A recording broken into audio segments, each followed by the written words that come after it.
వందనాలండి. ఈరోజు జూలై 30. ఈరోజు పక్షిరాజు ఈగిల్ లక్షణాలు చూద్దాం అనుకున్నాం కదా.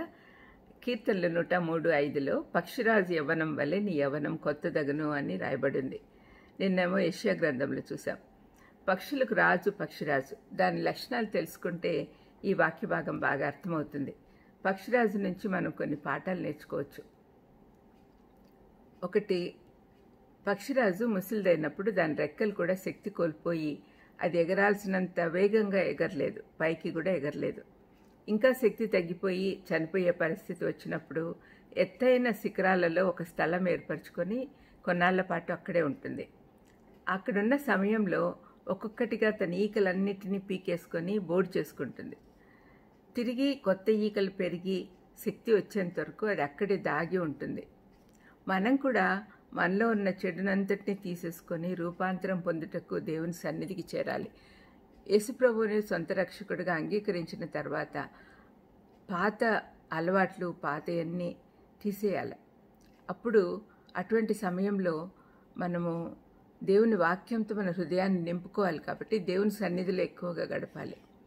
రెండవది, పక్షిరాజు ఎప్పుడు ఒంటరిగా చాలా ఎత్తైన స్థలాల్లో ఎగురుతూ ఉంటుంది. ఎందుకంటే ఇతర పక్షులతో కలిస్తే వాళ్ళ తక్కువ స్థాయిలో తక్కువ ఎత్తులో ఎగరగలదు. మనం కూడా తోటి విశ్వాసులతో ఉంటూ ఇహలోక మాలిన్యం మనకు అంటకుండా జాగ్రత్త పడాలి.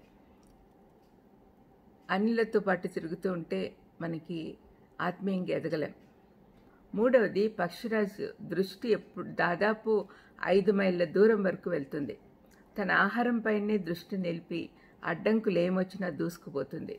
మనం కూడా యేసు వైపు దృష్టి నిలిపి ముందుకు సాగాలి. నాలుగవది, పక్షిరాజు చనిపోయిన వాటిని తినదు, ప్రాణమున్న ప్రాణిని వేటాడి తింటుంది.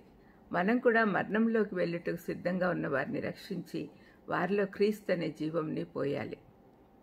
5, తుఫాన్లకు పక్షిరాజు భయపడదు. ఎందుకంటే ఆ గాలి సాయంతో ఇంకా ఎత్తుకు ఎగరగలదు.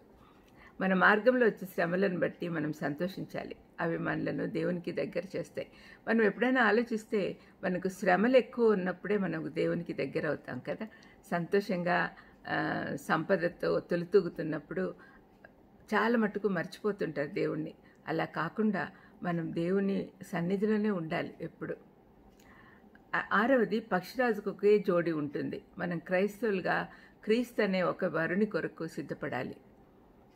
7వది, పక్షిరాజు తన గూడుని చెదరగొట్టి పిల్లలకు ఎగిరేదానికి శిక్షణిస్తుంది. మనం కూడా సదుపాయాలతో కూడిన మన ఇంటిని వదిలి బయటికి వచ్చి సువార్త ప్రకటించాలి.